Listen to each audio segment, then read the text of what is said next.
નમસ્કાર ખેડૂત મિત્રો, હું ભરત મક્કા. આપણે હવે કાલે અખાત્રી છે અને અખાત્રીનો પવન કેવો વાહે એ વાત કરવાની છે અને સાથે સાથે આપણે માવઠાની વાત કરવાની છે. આગળ કેવાક માવઠા થાય, શું છે પરિસ્થિતિ અને આવનારું ચોમાસું કેવું થાય છે એક તારણ આપણે ખેડૂત મિત્રો સુધી પહોંચાડવાનું છે. તો કાલે અખાત્રી છે. અખાત્રીનો પવન કઈ દિશાનો વાહે એ ખેડૂત મિત્રોને હું જણાવું કે અખાત્રીનો પવન છે ને સૌરાષ્ટ્ર આખામાં પવન નીચે વાયવ્ય દિશાનો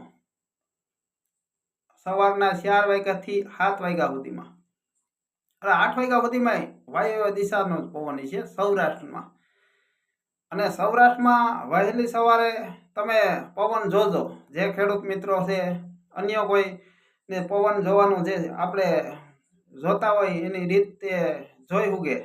કારણ કે આપણે જે પ્રેઝન્ટેશન કર્યું એમાં આપણે એમ લાગી રહ્યું છે કે સૌરાષ્ટ્રમાં વાયવ્ય દિશા અને ઉત્તરનો પવન અને ક્યારેક ફરે તો ઈશાનનો પૂર્વનો હોત આવે એ ટાઈપનો પવન વાહે સૌરાષ્ટ્રમાં.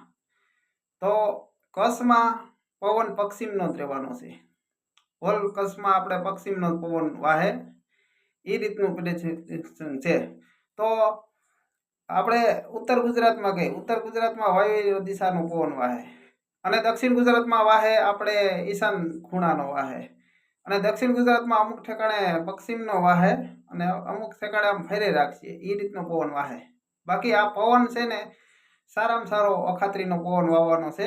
કાલે અખાત્રી છે અને બપોરે 1 વાગ્યે સળિયો 2.5 ફૂટનો જે ખેડૂતને આ પ્રયોગ કરવો હોય તો બપોરે 12 વાગ્યાથી માંડીને 12:30ના જે ગાળામાં છે ને સળિયો ખોડી દેવાનો 2.5 ફૂટનો હોવો જોઈએ.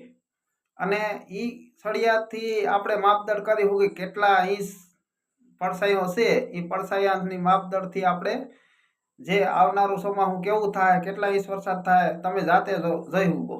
અમે પણ પ્રયોગ કરશું કાલે. હવે આપણે વાત કરવાની છે માવઠું. તો માવઠાની આપણે મંડાણી વરસાદની શક્યતા છે. લોકલ એક્ટિવિટી એટલે સૌરાષ્ટ્રમાં 20, 21 અને 22 અને 23 આમાં લોકલ એક્ટિવિટી થાય એ પ્રમાણનું લાગી રહ્યું છે કે લોકલ વાદળું બપોર બાદ નીકળે એ મંડાણી વરસાદ થાય અને ક્યાંક ક્યાંક માવઠું થાય એવી શક્યતા છે. હાલમાં 22 તારીખનું વધારે આપને લાગે છે કે માવઠું થાય સૌરાષ્ટ્રમાં. અને સાથે સાથે આપણે દક્ષિણ ગુજરાતમાં પણ માવઠું થાય. દક્ષિણ